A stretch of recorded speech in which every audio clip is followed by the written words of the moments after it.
Welcome back.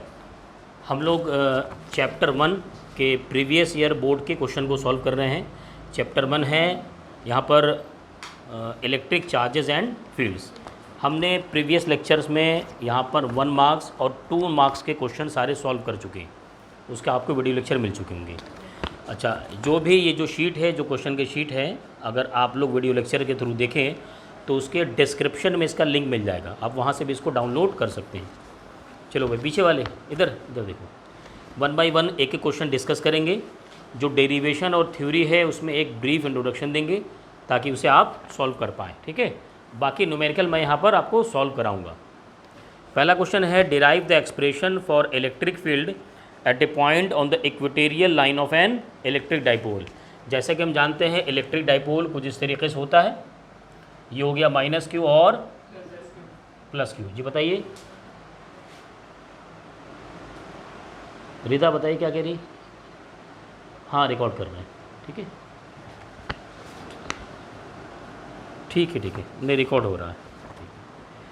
तो बात ये हो रही थी कि ये इलेक्ट्रिक डाइपोल की। अब ये पूछ रहा है कि इस डाइपोल में ये जो 2 चार्जेस होते हैं, दोनों चार्जेस की वजह से इसके इक्वेटोरियल पॉइंट पर इलेक्ट्रिक फील्ड की वैल्यू कितनी होगी। या इक्वेटोरियल पॉइंट का मतलब यहाँ से मिड पॉइंट डिवाइड कीजिए और कोई पॉइंट यहाँ पर ले लीजिए।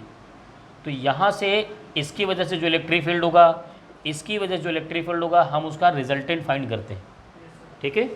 और इसका डेरिवेशन मैं आपको करा चुका हूँ। अगर आपको नहीं देखा होगा तो वीडियो लेक्चर में आप देख सकते हैं, और मैंने जो नोट्स भी दिए हैं उसमें भी आपको मिल जाएंगे। क्लियर?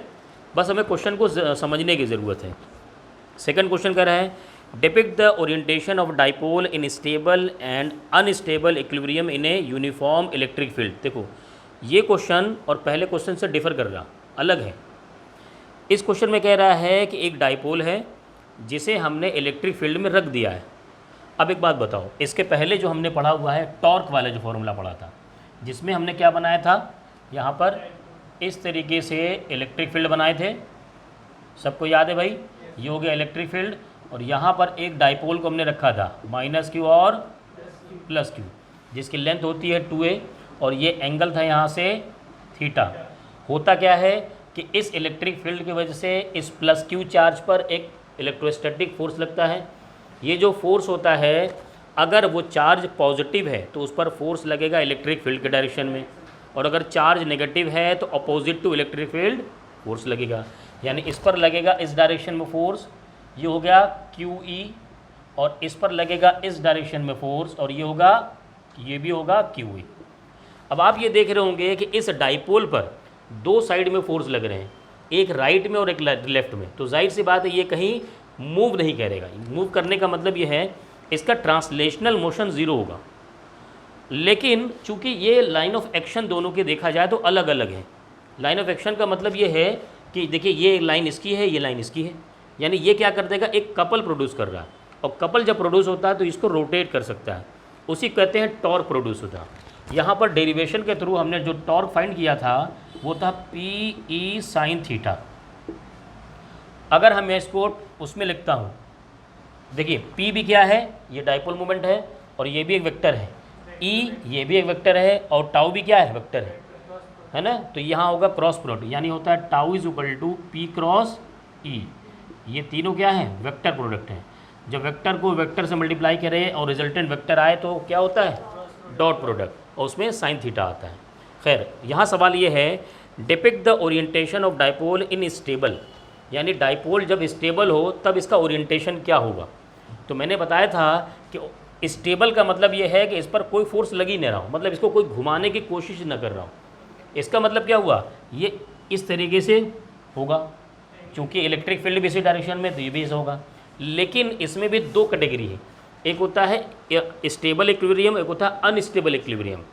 स्टेबल इक्विलिब्रियम का मतलब यह है कि डाइपोल मोमेंट का डायरेक्शन और इलेक्ट्रिक फील्ड का डायरेक्शन दोनों सेम हो, पैरेलल तो हो लेकिन सेम भी हो।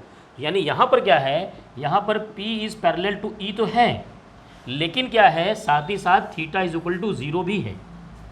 यानी ये अगर मैं कहूँ ये डाइपोल मोमेंट का डायरेक्शन हो गया P का, तो इलेक्ट्रिक फील्ड के भी डायरेक्शन क्या है, यही E है। ये हो गया पहला केस। ये कौन सा है, स्टेबल इक्विलिब्रियम का केस। सेकेंड केस जो होगा इलेक्ट्रिक फील्ड का डायरेक्शन तो वही बना हुआ है, लेकिन डाइपोल मोमेंट का डायरेक्शन हम क्या करेंगे, बदल देंगे। इसका मतलब क्या हुआ कि माइनस क्यू इधर था, प्लस क्यू उधर था इस केस में। अब क्या होगा, प्लस क्यू उधर कर देंगे और माइनस क्यू इधर कर देंगे, घुमा देंगे। तो ये क्या हुआ, ये एंटी पैरेलल हुआ। तो यहाँ पर माइनस लगा देंगे तो एंटी पैरेलल हुआ, साथ ही साथ theta is equal to 180 degree होगा। ये केस कहलाता है अनस्टेबल इक्विलिब्रियम। इक्विलिब्रियम तो है लेकिन अनस्टेबल इक्विलिब्रियम। तो ये जो दूसरा क्वेश्चन है, depict the orientation of the dipole, ये इसका ओरिएंटेशन है। फर्स्ट केस में क्या होगा, पैरेलल होगा लेकिन सेम डायरेक्शन में होगा, और सेकंड केस में एंटी पैरेलल होगा और क्या होगा, अपोजिट डायरेक्शन में होगा। और फर्स्ट केस में थीटा 0 होगा। Theta is the angle between dipole moment and electric field. Clear, समझ में आ गया सबको? ऑनलाइन वालों समझ में आ गया? ठीक है, चलिए आगे बढ़ते हैं। थर्ड है, obtain the expression for the torque experience by an electric dipole of dipole moment P in a uniform electric field. देखिए ये क्वेश्चन फिर मिला, ये जो मैंने कहा ना tau is equal to P E sine theta, ये क्वेश्चन फिर मिल गया।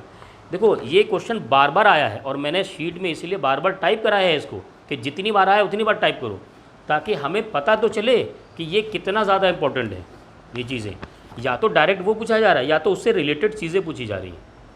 क्लियर? तो थर्ड ऑप्शन क्वेश्चन में क्या होगा, इसका डेरिवेशन ही है।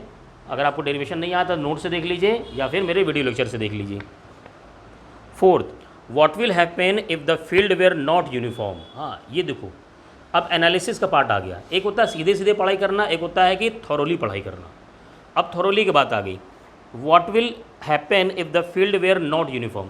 ये जो इलेक्ट्रिक फील्ड था ई, ये क्या था, यूनिफॉर्म है।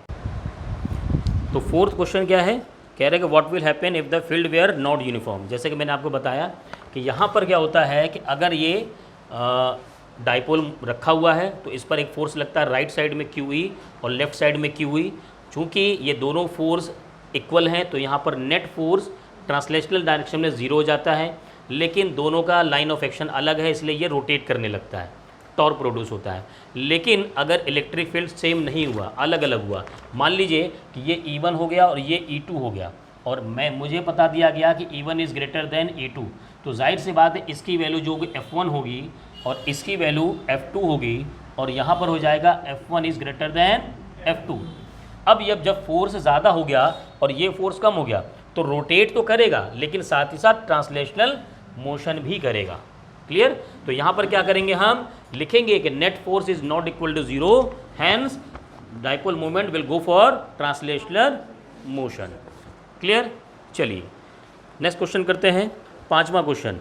ए charge is distributed uniformly over a ring of radius a, obtain expression for the electric field intensity E at a point on the axis of the ring, hence show that for point charge large resistances from the ring it behaves like a point charge। इसमें थोड़ा सा हमें derivation करना पड़ेगा, थोड़ा ध्यान दीजिएगा इस पर। अभी तो जो हमने सॉल्यूशन किए वो हमारे पढ़े हुए चीज़ों से थे एकदम एग्जैक्ट ना। अब देखो अगर हमने इलेक्ट्रिक फील्ड फाइंड करना सीखा है इक्वेटोरियल पर, एक्सियल पर, तो ये इसको सॉल्व करना बहुत आसान होगा। ध्यान देना ज़रा, क्या कह रहा है कि ये एक रिंग है पहली बात तो चलो पहले एक रिंग बना दो। ये बन गया रिंग। रिंग को मैंने अंडा इसलिए बनाया है क्योंकि आपको सामने से ऐसे दिख रहा, ठीक है। ये रिंग हो गई और इसका रेडियस कितना है, स्मॉल ए।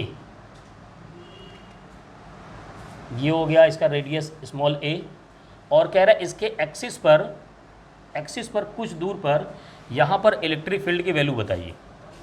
क्या बताइए भाई, इलेक्ट्रिक फील्ड की वैल्यू बताइए। मान लीजिए ये पॉइंट ए है और ये पॉइंट बी है, समझिएगा, समझ में आ रहा है ना। ये रहा हमारा रिंग और कह रहा है रिंग पर जो है चार्ज है, रिंग पर क्या है, चार्ज है, तो यूनिफॉर्मली डिस्ट्रीब्यूटेड चार्ज है। तो कह रहा है इस पॉइंट पी पर इस चार्ज की वजह से इलेक्ट्रिक फील्ड कितना होगा। तो देखो उसको पता करने का तरीका क्या है वो समझना। हम क्या करेंगे, एक छोटा सा एलिमेंट लेंगे, यहाँ पर कंसिडर कर लेंगे, उस एलिमेंट की वजह से यहाँ पर जो इलेक्ट्रिक फील्ड होगा पहले वो फाइंड करेंगे और फिर उसको क्या करेंगे, इंटीग्रेट कर देंगे। कैसे करेंगे समझना, बहुत आसान है। देखो करेंगे क्या, यहाँ से इस लाइन को मिला दो, ये भी मिला दिया, ए बी इस पॉइंट को कह दो सी और ये हमने छोटा सा एलिमेंट यहीं पर ले लिया, ये एलिमेंट हो गया, ये हो गया dl, छोटा सा एलिमेंट, ठीक है। ये a है, मान लो ये डिस्टेंस हमने x ले लिया, और ये हो गया r। क्या r की वैल्यू ऐसे हो जाएगी √a² प्लस x², ठीक है। चलो इस लाइन को थोड़ा आगे बढ़ा दूँ और ऐसे कर दूँ। इसकी वजह से जो इलेक्ट्रिक फील्ड होगा वो इस डायरेक्शन में यहाँ होगा E, ठीक है। ये एंगल मान लो हमने थीटा ले लिया, तो इधर हो जाएगा E cos theta, E cos theta.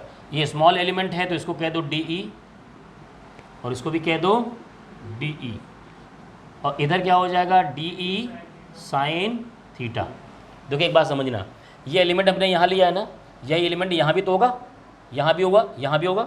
अगर इस एलिमेंट को हम यहाँ कंसिडर करें तो यहाँ से इलेक्ट्रिक फील्ड जो निकलेगा इधर रह जाएगा, फिर इधर थीटा आएगा तो DE cos थीटा और ऊपर D sin थीटा, तो ऊपर वाला नीचे को कैंसिल करता जाएगा। तो इसका मतलब हमें क्या लेना है, सिर्फ इसको लेना है, सिंपल सी बात है। ये जो ऊपर वाले होंगे एक दूसरे को कैंसिल कर देंगे, तो हमें क्या होगा, सीधे सीधे आगे वाले को लेना है। अब यहाँ पर जो इलेक्ट्रिक फील्ड की वैल्यू होगी ये तो फाइंड करना है। Electric field due to element length dl at point B, वो क्या होगा DE, ये इस एलिमेंट की वजह से है, ठीक है। अब हमारे पास ये तो मैं D होगा। अच्छा D की वैल्यू क्या होगी, D की वैल्यू होगी वो होगा 1/4 pi epsilon not dq upon distance कितना है r² सही है। इलेक्ट्रिक फील्ड का फॉर्मूला क्या होता है 1/4 pi epsilon not q upon r²। मैंने dq की लिया क्योंकि q पूरे पे है तो स्मॉल पर क्या होगा dq होगा। अब ज़रा dq की वैल्यू लिख लेते हैं। हाँ अब ज़रा dq की वैल्यू लिखते हैं ज़रा। देखो dq की वैल्यू देखो कैसे लिख सकते हैं, समझना। मैं क्या कह रहा हूँ कि पूरे पर चार्ज कितना है q अपॉन इसकी लेंथ कितनी है वायर की, रिंग की 2 पाई a कही, हाँ सही है 2 पाई a।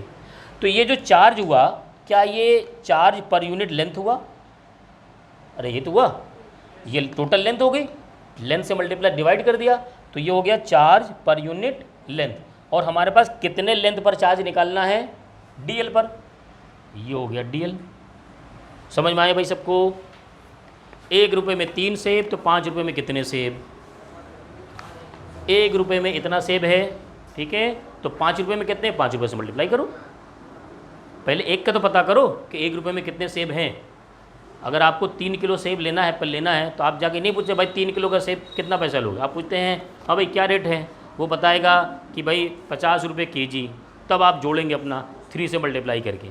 तो पहले 1 kg का पता तो करो। तो हमने क्या किया, पर यूनिट लेंथ में कितना चार्ज होगा पहले वो पता कर लिया। उसने कहा था भाई रिंग पर क्यू चार्ज डिस्ट्रीब्यूटेड है और इसकी लेंथ हमें पता चल गई 2 पाई a, हमने डिवाइड कर लिया, 1 kg का पता चल गया, 3 किलो से मल्टीप्लाई कर दिया, आ गया। छापो नहीं भाई, पहले समझो। देखो dq आ गया ना, इधर आ गया। अब ज़रा देखो एक काम करो, ये बहुत अच्छा क्वेश्चन आया था। देखो de को क्या हम लिख सकते हैं, de is equal to k लिख दो और dq की जगह सीधे लिख देते हैं q upon 2 pi a dl, सही है। ये जो 1/4 पाई एप्सिलॉन नॉट है वो k हो गया, कांस्टेंट होता ही है। और उसके बाद जो वैल्यू यहाँ पर थी dq की उठा करके ले आए, रख दिया इसमें, ये आ गया, ये d हमारे पास आ गया इलेक्ट्रिक फील्ड, ठीक है। अच्छा टोटल इलेक्ट्रिक फील्ड की बात की जाए, total electric field at point B क्या हो जाएगा, इंटीग्रेशन dE, सही है। तो इंटीग्रेशन d के बाद क्या करो, d की वैल्यू रख दो वहाँ पर। d की वैल्यू कितनी है, ये आई हमारे पास KQ upon 2 pi a into dl। एक चीज़ और, इस पॉइंट बी पर डी नहीं है बल्कि डी कॉस थीटा है, डी कॉस थीटा, ये हो जाएगा इंटू कॉस थीटा। ठीक है, समझ में आ रहा है भाई सबको? कोई डाउट नहीं? कोई डाउट है तो पूछ ले यहीं पर। चलिए, तो यहाँ पर पहुँच गए हम लोग। अब इसके बाद हमें क्या करना है, इंटीग्रेट करना है। लेकिन लिमिट तो बताओ। लिमिट होगी 0 से लेकर के 2 पाई a। कैसे भाई? रिंग की एलिमेंटल लेंथ 0 और जाते जाते जाते तो मैक्सिमम कितना जा सकता है, 2 पाई a, तो 2 पाई a हो गया। किसको इंटीग्रेट करना है? dl को। किसको इंटीग्रेट करना है? सीधे सीधे dl दिख रहा, तो यहाँ पर इंटीग्रेशन साइन लगाओ, 0 2 पाई a। अब एक बात बताओ, dl को इंटीग्रेट करो कितना हो जाएगा, l, और बाकी जितने सब कांस्टेंट है सबको बाहर कर दो, के q upon 2 pi a into cos theta भी है। ज़रा कॉस थीटा के वैल्यू यहाँ से देखो, यहाँ से देखो, यहाँ ये थीटा है तो ये भी थीटा, ठीक है, ट्रायंगल में देखो, ये थीटा तो ये भी थीटा। यहाँ पर अगर मैं कॉस थीटा लगाऊँ तो इस ट्रायंगल में देखो ज़रा, हाँ, पर बेस अपॉन हाइपोटेन्यूज कैसे पता चलेगा यही बेस है? एंगल के सामने परपेंडिकुलर होता है, एंगल के सामने उसके बगल में बेस 90 जुड़ा हुआ, तो यानी यहाँ होगा x अपॉन आर, यानी कॉस थीटा की वैल्यू कितनी है, x अपॉन आर। चलो कॉस थीटा की वैल्यू रख देते हैं यहाँ पर, तो यहाँ हो जाएगा x अपॉन आर, और इंटीग्रेशन के बाद आया था l 0 से 2 पाई a। सही है? चलो, तो k q upon 2 pi a x upon r की वैल्यू कितनी है? हाँ, तो ठीक है, तो यहाँ है x a square plus x square. एक चीज़ गड़बड़ हो रहा है, हम लोगों ने एक चीज़ गलत लिखा, आर स्क्वायर है ना यहाँ पर, तो यहाँ पर क्या होगा, 2 pi a k d q upon r square, k d q upon r square. सही है? ध्यान दो भाई, थोड़ा ध्यान दो। के कांस्टेंट हो गया 1/4πε0, और डी क्यू की वैल्यू क्या है, डी क्यू की value Q upon 2 pi a, Q upon 2 pi a into D L, ये तो डी क्यू की वैल्यू आ गई। अभी डी ई में आर स्क्वायर तो बचा हुआ था ना, ठीक है, तो अब यहाँ डी क्या होगा, जब ये डी की वैल्यू रखोगे तो यहाँ होगा आर स्क्वायर, और यहाँ होगा आर स्क्वायर, यहाँ बन गया आर क्यूब। तो अब ये क्या होगा, पावर 1/2 के पावर 3। सही है? ए स्क्वायर प्लस एक्स स्क्वायर, ये अंडर रूट में था तो 1/2 लिख दिया, और चूंकि आर क्यूब है तो यहाँ पर लगा दिया। अब यहाँ पर एक्स बाई क्या बचा, हाँ इधर देखो, एक बार क्या करते हैं, ऊपर वैल्यू लिखते हैं माइनस करके नीचे वैल्यू, तो 2 पाई a माइनस 0।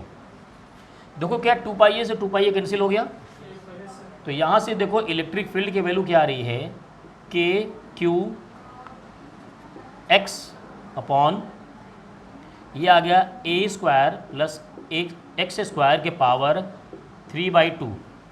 सही है? इतना आ रहा, ये हमारा एक्सप्रेशन है जो वो पूछ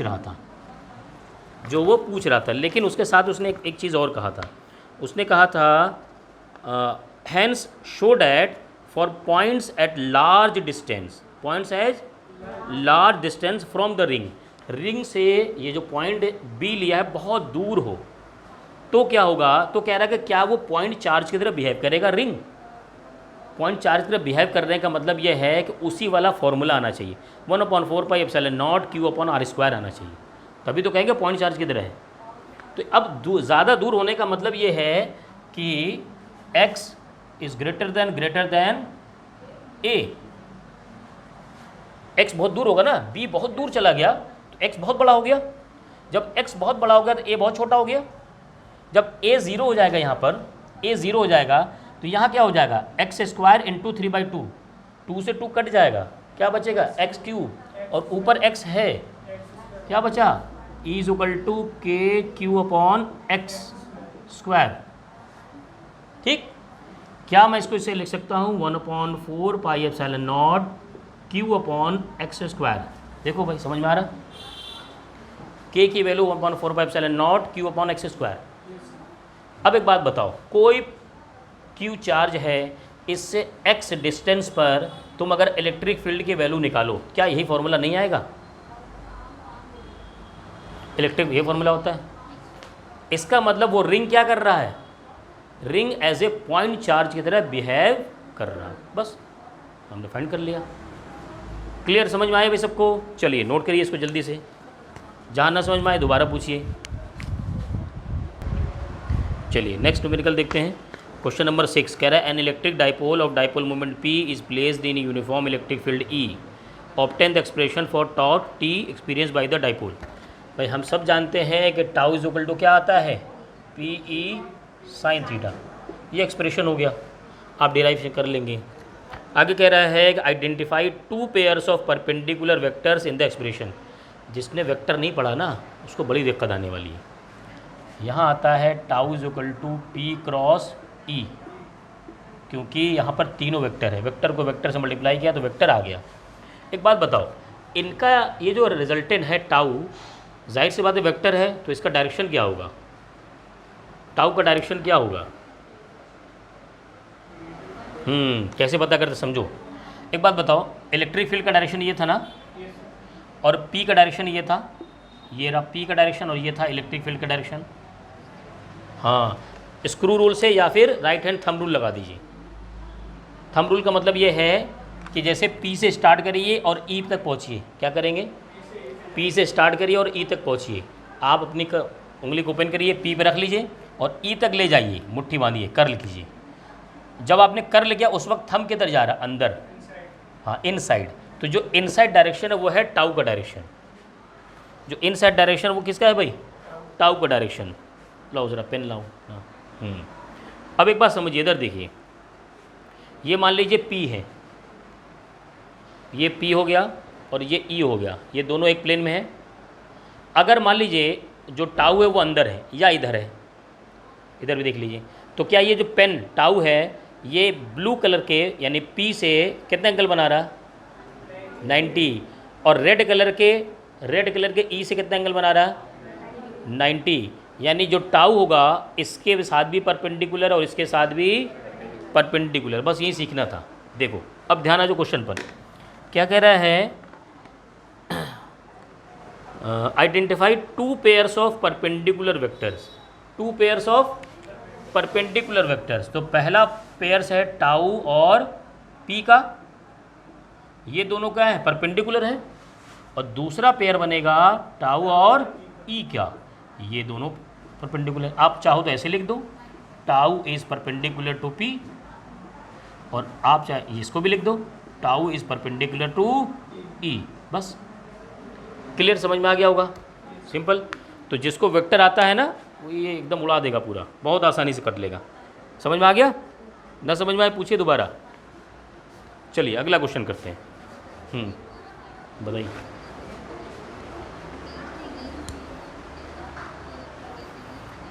ये नहीं, ऑर्डर आगे पीछे नहीं कर सकते हैं आप। डॉट प्रोडक्ट में ये लिख सकते हैं कम्यूटेटिव, आप डॉट प्रोडक्ट में लिख सकते हैं, लेकिन क्रॉस प्रोडक्ट में ऐसा नहीं होता है, वो डायरेक्शन चेंज हो जाता है फिर, इसीलिए नहीं होता है, इसीलिए। ठीक है, चलिए अगला न्यूमेरिकल पढ़िए फटाफट जल्दी से। कह रहा है 2 पॉइंट चार्जेस प्लस Q और माइनस Q, एक ट्रायंगल पर रखे हुए हैं ना। चलो आओ फटाफट जल्दी जल्दी करते हैं। ये हमने बना दिया इक्विलेटरल ट्रायंगल। कह रहा है 2 पॉइंट चार्जेस प्लस Q और minus Q are placed at the vertices B and C of an equilateral triangle ABC of side A। Side A, ये तीनों साइड क्या हो गए, A हो गए। As given in the figure obtain expression. तो figure में देखिए यहाँ पर क्या रखा हुआ, प्लस Q और यहाँ पर माइनस 2Q। ये A B C। Vertices A पर आपको क्या फाइंड करना है भाई, इलेक्ट्रिक फील्ड E का मैग्नीट्यूड। कहाँ पर, A पर। और उसका डायरेक्शन। समझ में आ रहा है क्वेश्चन? देखो बोर्ड पर देखो, इस पॉइंट पर आपको इलेक्ट्रिक फील्ड पता करना है, तो plus Q charge electric field बनाएगा। कैसा डायरेक्शन होगा उसका? अपने से दूर। कैसा होता है? यानी यहाँ हो गया, ये हो गया इलेक्ट्रिक फील्ड इसका, ये हो गया, हमने इसको E1 कह दिया, ठीक है। और ये वाला कैसे करेगा? माइनस है, क्या करेगा ये? अपनी तरफ, तो ये अपनी तरफ इलेक्ट्रिक फील्ड बनाएगा। हाँ, ये हो गया E2, दोनों इलेक्ट्रिक फील्ड आ गए। अब दोनों अलग अलग डायरेक्शन, तो क्या करो? रिजल्टेंट पता करो। इनका रिजल्टेंट कहीं बीच में जाएगा, ये हो गया EN। हाँ, EN हो गया। तो हम क्या करेंगे? इसको पैरेललोग्राम लॉ से सॉल्व करेंगे। यानी मैं करूँगा यहाँ पर EN की जो वैल्यू लिखूँगा, EN की, ठीक है, वो क्या हो जाएगा? वो हो जाएगा under root E1 square plus E2 square plus 2 E1 E2 cos theta. Clear है भाई सब? कोई डाउट नहीं? समझ में आ रहा है ना? प्लस क्यू चार्ज दूर की तरफ, माइनस क्यू चार्ज नीचे की तरफ, दो इलेक्ट्रिक फील्ड बन गए, दोनों का रिजल्टेंट। एक बात बताओ, ये एंगल कितना होगा?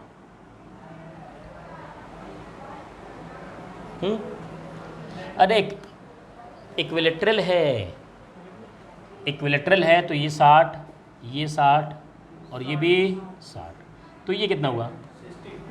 अरे 120। एक लाइन सीधे 180 की गई, इसमें से इतना 60 है, तो ये 120 हुआ ना, ठीक है। चलो अब यहाँ पर रखो, देखो यहाँ पर, तो यहाँ हो गया E1 square plus E2 square plus 2 E1 E2 cos 120, यही है ना। चलो एक चीज़ और करते हैं, ज़रा E1 की वैल्यू बताओ क्या होगा यहाँ से। इस पॉइंट चार्ज की वजह से इस पर जो इलेक्ट्रिक फील्ड होगा उसका फॉर्मूला क्या होगा? 1/4πε0, कितना चार्ज है? Q upon distance a square, ठीक है। ज़रा E2 बताओ। 1/4πε0 2Q अपॉन AQ। यहाँ मैग्नीट्यूड लिखा जाता है, माइनस नहीं लगाया जाता। जब डायरेक्शन पता करना हो तो अलग बात है, ठीक है ना। एक काम, क्या तुम्हें ये नहीं लग रहा है कि E2 = 2E1 दिख रहा है तुम्हें? अरे यहाँ से 2 इधर कर दो तो E1 की वैल्यू तो है ये। समझ में आ रहा? क्या वैल्यू यहाँ रख देते हैं दोनों जगह, दोनों को क्या लिखते हैं? E2 = 2E1, तो यहाँ रख दो 2E1 स्क्वायर, E2 जगह 2 तो वो जाएगा 4E1 स्क्वायर, और यहाँ 2E1 रखोगे तो ये हो जाएगा 4E1 स्क्वायर कॉस 120 की वैल्यू। हाँ, कॉस 60 नहीं, -1/2 ना, cos 60 बोले तो 30 होती है। अरे वो अब आप कैसे करिए, cos 120 जो होता है -1/2 होता है, ठीक है। हाँ ठीक है। अब चले कहते हैं यहाँ पर कितना आएगा, कितना आ जाएगा? -2E1 स्क्वायर, -2 से 2 4 डिवाइड हो गया, -2 बचेगा, तो -2 से इसमें घटाओ कितना बचेगा? +2E1 square, +2E1 square plus 1E1 square कितना हो गया? हाँ 3E1 स्क्वायर, यानी √3E1। ये किसकी आ गई भाई? EN की वैल्यू आ गई। क्लियर? यानी हम लिख सकते हैं EN net magnetic field, E1 की वैल्यू रख दो √3/4πε0 Q अपॉन A स्क्वायर। सही है? समझ में आया भाई सबको? क्या किया हमने? एक चार्ज की वजह से मैग्नेटिक फील्ड ऊपर जा रहा था, दूसरे चार्ज की वजह से मैग्नेटिक फील्ड नीचे आ रहा था। दोनों में देखा हमने, रिजल्टेंट फाइंड किया पैरेललोग्राम लॉ से, वो पता कर लिया, बीच का एंगल 120। अब हमने देखा कि E1 और E2 की वैल्यू होगी कितनी, वो यहाँ से निकाला हमने, और इससे हमें पता चला कि E2 = 2E1। अब यही वैल्यू उठा करके इसमें रखा, सॉल्व कर लिया। जब आ गया, छोटा वैल्यू आ गया, तो E1 की वैल्यू यहाँ से उठाया, रख दिया इसमें। ये तो होगी मैग्नीट्यूड की बात। डायरेक्शन, पैरेललोग्राम लॉ में डायरेक्शन कैसे पता करते हैं? tan अल्फा लगाते हैं ना, तो tan अल्फा =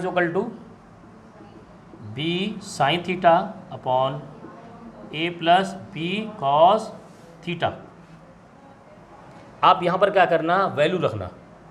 क्या करोगे, वैल्यू रखोगे, यहाँ पर रखोगे बी की वैल्यू और ए की वैल्यू। मान लो ये है E1 sign 120 upon 2E1 plus E1 cos 120। तो E1 इंटू साइन 120 वैल्यू बताइए, मुझे याद नहीं है कितना होता है भाई। हाँ 3/2 सही है, 3/2 अपॉन ये होगा माइनस क्या होगा उसकी वैल्यू -1/2, ठीक है। और -1/2 हो जाएगा तो ये हो गया -E1/2। 2 में से हाफ घटा दो, कितना बचा, अरे 1.5 का मतलब 3/2, क्या बचा यहाँ 3/2 E1। इतनी गर्मी में तुम चाय पिला देते हो यार। हाँ चलो ठीक है, कैसे किया मैंने समझो। cos 120 -1/2, तो यानी E1 क्या होगा -1/2। ये हो गया आधा और ये है 2, तो 2 में से आधा घटाओगे तो क्या बचेगा, 1.5 बचेगा। 1.5 का मतलब 3/2। अब तुम अपनी लैंग्वेज में जितनी तेज़ी से समझ सको वो तुम्हारा काम है, अपना सेटिंग अपना किया करो, ठीक है। इसको ऊपर लेके जाएंगे क्या हो जाएगा, E1 3/2, ये ऊपर वाला रहने दिया, इसको पलट देंगे तो 2/3 E1, E1 से A1 कैंसिल, 2 से 2 कैंसिल। अभी ये कुछ बन नहीं रहा तो √3 से ऊपर नीचे मल्टीप्लाई कर दो। देखो √3/3 है ना, ऊपर √3 और नीचे √3, ऊपर क्या आ जाएगा 3 और नीचे 3√3। अब आ गया, किसकी वैल्यू है ये, alpha is equal to 30। Alpha क्या है, एंगल ऑफ रिजल्टेंट। क्लियर, समझ में आया, कर लेंगे सब लोग। चलो फटाफट नोट करो जल्दी से, फिर आगे बढ़ते हैं, अच्छे क्वेश्चन करते हैं। हाँ जी चलिए, तो बाकी जितने न्यूमेरिकल चल रहे हैं उसके आगे तो सब रिपीट हो रहे हैं, सारे क्वेश्चन डेरिवेशन में रिपीट हो रहे हैं। आगे जो नया क्वेश्चन हमें दिख रहा है वो है sketch the pattern of electric field lines due to a conducting sphere having negative charge. देखो ध्यान से, अगर कोई नेगेटिव चार्ज का स्फीयर हो, ठीक है भी कर दे रहे हैं, ये नेगेटिव चार्ज का हमने क्या ले लिया, स्फीयर ले लिया। तो नेगेटिव चार्ज में इलेक्ट्रिक फील्ड उसकी तरफ आता है और पॉजिटिव चार्ज में उसकी दूर जाता है। तो यहाँ पर क्या होगा, आप इस तरीके से लाइन बना दीजिए और इसमें एरो दिखाइए टुवर्ड्स स्फीयर, सेंटर की तरफ सब जा रहा है इलेक्ट्रिक फील्ड। ये हो गया इलेक्ट्रिक फील्ड की लाइन। सेकंड कह रहा है एन इलेक्ट्रिक डाइपोल, तो पहले डाइपोल बनाओ, ये हो गया -Q और ये हो गया +Q, ठीक है। अब क्या होगा कि इसमें इलेक्ट्रिक फील्ड की लाइन पॉजिटिव से निकलेगा और नेगेटिव की तरफ जाएगा, इसका मतलब प्लस से माइनस की तरफ। तो प्लस से माइनस की तरफ ये बना दिया हमने, और इस तरीके से बना दो, और यहाँ पर इस तरीके से ये बना दो। अगर किसी ने प्लस यहाँ लगाया है माइनस यहाँ लगाया है तो वो उल्टा बना देगा उसका बस, ठीक है। अब दूसरी बात यह है कि यहाँ से और भी बनाओ, ऐसे करके, और फिर क्या होगा, यहाँ पर ये करके ऐसे करके निकलेगा, ठीक है। और यहाँ से भी आते हुए दिखनी चाहिए, यहाँ से आते हुए दिखनी चाहिए। जो दूर वाले फील्ड हैं बहुत दूर से निकल करके आ रहे हैं इधर भाई। क्लियर, समझ में आ गया भाई। हमेशा याद रखिए इलेक्ट्रिक फील्ड पॉजिटिव चार्ज से दूर की तरफ जाएगा और नेगेटिव चार्ज की तरफ आएगा, ये होगा इलेक्ट्रिक फील्ड का डायरेक्शन। चलिए नेक्स्ट अगला क्वेश्चन करते हैं। 2 identical point charges Q, 2 charge हैं जिसकी वैल्यू है Q, each are kept 2 metre apart in air. बहुत आसान क्वेश्चन है ये हो गया Q और यहाँ से एक और चार्ज हो गया Q, इनके बीच के डिस्टेंस है 2 मीटर। कह रहा है a third point charge capital Q of unknown magnitude and sign is placed on joining the charges such that system remains in equilibrium, find the position and nature of Q. देखो इधर देखो, मान लो उसको हमने यहाँ रख दिया, कैपिटल क्यू को यहाँ रख दिया बीच में, हमें नेचर वगैरह तो पता नहीं है, लेकिन इनका तो नेचर पता है ना कि दोनों पॉजिटिव है मान लो, तो जाहिर सी बात है अगर ये प्लस हुआ, अगर ये प्लस हुआ तो ये रिपेल करेंगे, तो तब भी अपोजिट फोर्स लगेगा। अगर ये नेगेटिव हुआ तो ये भी खींचेगा और ये भी खींचेगा, तब भी अपोजिट में फोर्स लगेगा। क्लियर है? और इसकी डिस्टेंस हमने मान लिया x, तो ये कितना होगा 2 माइनस एक्स। यहाँ से जो फोर्स लग रहा है मैं कह देता हूँ F, ये A है, ये B है, ये C है। यहाँ मैंने कह दिया FAB is equal to FBC, क्योंकि ये इक्विलिब्रियम में है। वो कह रहा है ना, आपने कहाँ रखा कि वो बैलेंस है, तो मैंने कहा मैंने यहाँ रखा वो बैलेंस है। चलो यहाँ लगा देते हैं 1/4 से वैल्यू लिख दिए, epsilon not small q capital q upon distance का square is equal to 1/4 pi epsilon not small q capital q upon distance का स्क्वायर 2 माइनस एक्स का स्क्वायर। ये कैंसिल हो गया, ये कैंसिल हो गया, ये क्या हो गया 1/x square is equal to 2/x का स्क्वायर। तो यहाँ हो जाएगा 2 minus x is equal to x, cross multiply करोगे दोनों साइड तो स्क्वायर है, कैंसिल हो गए। तो यहाँ हो गया x को इधर लेके जाओ तो ये 2 is equal to 2x, x is equal to 1, यानी ये हो गया 1 मीटर। यानी हमें कहाँ रखना है उसको, सेंटर पे, बीच में। तो पहला आंसर क्या होगा, पूछा क्या क्या उसने, देखो find the position and nature of Q. तो पोजीशन हो गया सेंटर में, नेचर क्या होगा बताइए, प्लस की माइनस, नहीं कुछ भी रखिए, क्योंकि ये दोनों तो सेम है ना। एक बात बताओ, मैंने स्टार्ट में क्या बताया, मान लो, चलो नेचर बताते हैं, तुमने प्लस क्यू चार्ज रखा, तो ये वाला क्या करेगा, इधर रिपेल करेगा, ये हो गया FBC। ये वाला क्या करेगा, इधर रिपेल करेगा, क्योंकि ये भी तो प्लस है, ये भी प्लस है, सेम नेचर ऑफ चार्ज है भाई, स्मॉल क्यू वाले तो सेम थे। ठीक है, मान लो हमने माइनस क्यू ले लिया, तो ये वाला क्या करेगा, अट्रैक्ट करेगा अपनी तरफ, तो इधर अब हो जाएगा FBC, और ये वाला क्या करेगा, इधर BC करेगा, AB। तो बात समझ में आ रही? ये क्या हुआ, ये AB लिखना था।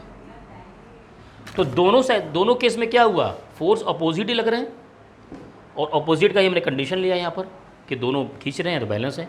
इसका मतलब कोई भी जो है नेचर ऑफ चार्ज हो सकता है, प्लस या माइनस, सही आएगा। क्लियर? लेकिन मिड में रखना है। 13 derive an expression for electric field E due to a dipole of 12 at a point distance r from a centre of a dipole on the axial line पर। ठीक है, हाँ ये तो कर लोगे तुम। अब कह रहा है draw a graph E versus R। एक बात बताओ, क्या वो जो इलेक्ट्रिक फील्ड आता है इनवर्सली प्रोपोर्शनल टू R³ आता है? फॉर्मूला देखोगे नीचे R³ आता है। तो अब इसके लिए ग्राफ प्लॉट करना है, इसके लिए ग्राफ प्लॉट कर दो, इधर रखो E, इधर रखो R। चूँकि ये R³ में है तो ये ऐसे चलेगा, बस ये ग्राफ हो गया। लीनियर नहीं है, 1/R³ है, तो ये इस तरीके से हो जाएगा। क्लियर भाई, समझ में आ गया? चलो, if this dipole is kept in uniform external electric field E0, diagrammatically represent the position of dipole in stable and unstable equilibrium. Stable का मतलब दोनों को पैरेलल बना दो। कैसे बनाओगे, ये रहा E और ये रहा P, स्टेबल में हो गया। ये डायग्रामिकली आपने दिखा दिया। इसके पहले क्या बनाओगे, इसके पहले ये बनाना, E बना देना और डाइपोल दिखा देना, एंगल थीटा दिखा देना। ये तो अनस्टेबल वाला है, इक्विलिब्रियम में है ही नहीं। जब स्टेबल इक्विलिब्रियम में आएगा तो ये दिखाना और यहाँ लिख देना थीटा इज इक्वल टू 0। और अनस्टेबल इक्विलिब्रियम क्या बनाओगे, E ऐसे बनाना और P अपोजिट बना देना और थीटा इज इक्वल टू 180। बस, तो ये हो गया, डायग्रामेटिकली हमने प्रेजेंट कर दिया। क्लियर? समझ में आया भाई? समझ में आ रहा ना? वही क्वेश्चन बार बार घूम घूम के रिपीट हो रहा। आगे देखो, हाँ, define torque acting on a dipole, dipole moment P in a uniform electric field E, express it in vector form torque is equal to P cross E, vector form में आ गया।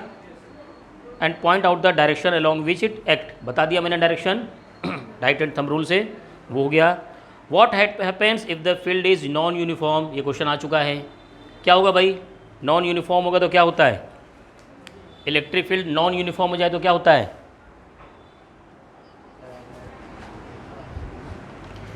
हाँ एक्चुअल में जब क्या होगा कि नॉन यूनिफॉर्म हो जाए तो वहाँ पर नेट फोर्स की वैल्यू क्या होगी, ज़ीरो नहीं होगी, तो ट्रांसलेशन मोशन होगा, ट्रांसलेशन मोशन होगा विथ रोटेशनल मोशन। ठीक है, फिर कह रहा है what would happen if the external field is increasing, E increase करेगा दो केस में, कह रहा है पैरेलल टू पी हो और एंटी पैरेलल टू पी हो। देखो थोड़ा सा ध्यान दो, पहले बताओ पैरेलल बना दिया हमने, ये बना दिया ई और ये बना दिया P, theta is equal to 0। क्या इस केस में, 2 मिनट, क्या इस केस में ये जो डाइपोल होता है वो घूमता है, नहीं घूमेगा ना, तो पहले बात तो रोटेशनल मोशन नहीं करेगा, रोटेशनल 0 होगा, मतलब मोशन ही नहीं करेगा, है ना, ये नहीं करेगा। और ट्रांसलेशन मोशन, अरे होगा भाई, क्या कह रहा है, ई इंक्रीज कर रहा, इलेक्ट्रिक फील्ड बढ़ रहा, खींच रहा इसको, तो क्या होगा, ट्रांसलेशन मोशन होगा।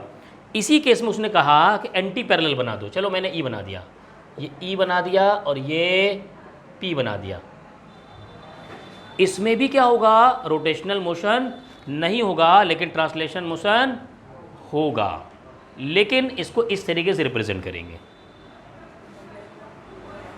क्लियर बात समझ में आ गई भाई, ठीक है, anti parallel parallel rotational motion दोनों में नहीं होगा लेकिन ट्रांसलेशन मोशन होगा, और स्पीड इसमें तो बढ़ती जाएगी क्योंकि ई बढ़ रहा, ई कह रहा ई इंक्रीज हो रहा, ई बढ़ता जाएगा।